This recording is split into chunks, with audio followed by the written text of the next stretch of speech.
So good day, old sport. I want to talk about The Great Gatsby and the lessons in The Great Gatsby. This is the movie with Leonardo DiCaprio and Tobey Maguire, where Leonardo DiCaprio, he's throwing all these big parties at the mansion, and it's all to fall in love with this woman who belongs to another man. But what did DiCaprio have to do in order to get in that state of appearing like a filthy rich multi-billionaire? Is he had to fake it until he made it, which he had to learn under an older guy who was rich, who I believe he got the inheritance from, and he was later kicked out of that inheritance. I think after his identity being proven as not being a direct heir of the original Gatsby, is how I believe the story is told. But either case, when you're stepping into the role of what you want to be in your future, that's just it. You have to live it out. You have to learn the jargon. You have to learn the etiquette. All of these things is what's going to solidify what you want. It's going to solidify the person that you want to be. So incorporate all of those elements. Learn. The information is out there. Expose yourself to the information. Expose yourself to the environment if you have the resources to. But what you want to do is put this stuff in your mental and spiritual space if this is what you want to project toward. A better you, a bigger you. From a person that's in the projects to a person with enough money to live on either East or West Egg, where the mansions are, where the rich people are. Do you want to live off Martha's Vineyard? Do you want to be a better you tomorrow than you were today? Well, you're going to have to step into what tomorrow's role is today. You got to assume that character, put on that character, put on your best face and make it stick.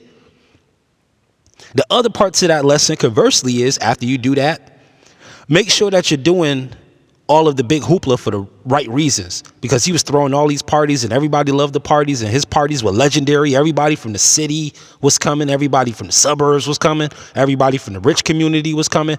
There was a traffic jam full of cars leading up to his great parties in which he could not even be found in, running around making whatever kind of business deals he was making, which was probably just a bunch of loans. But all of this was to impress a girl.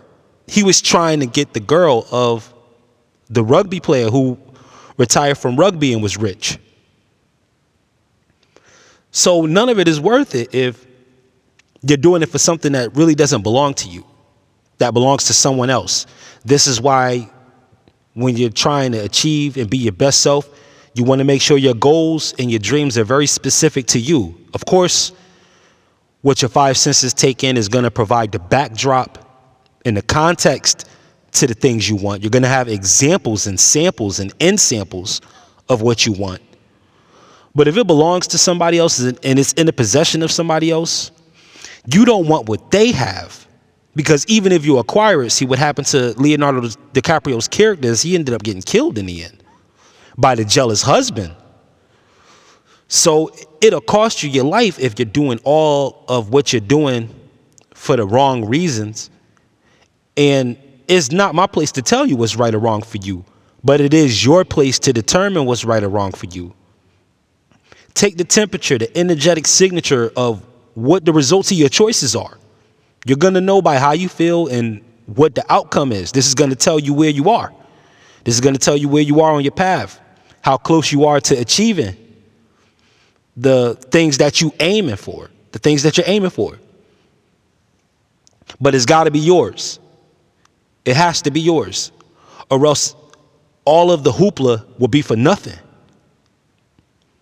You won't be able to experience the true glory of it because you didn't do it for all of the people who enjoyed it.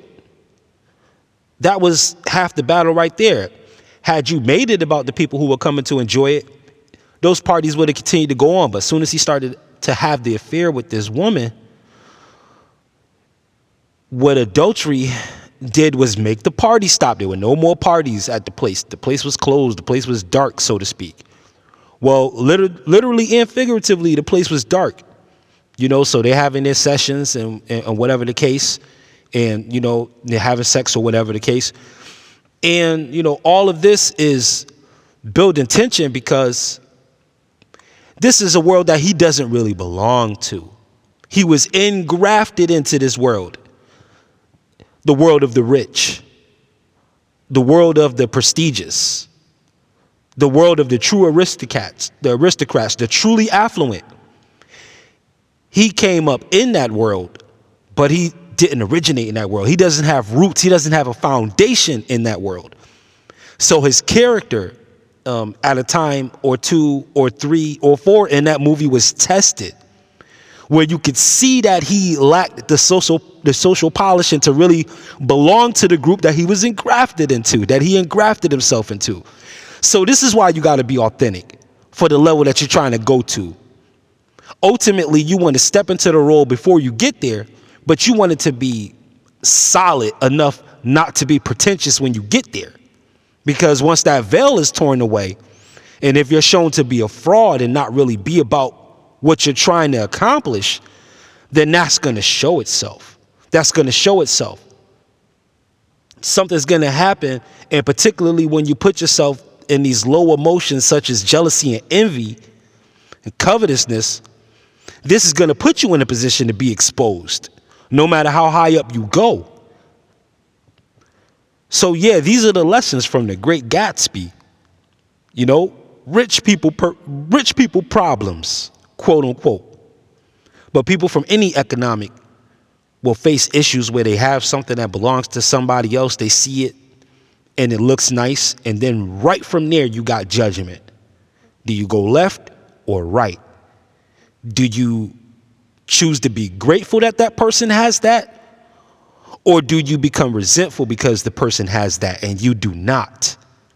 That is a choice for you, old sport.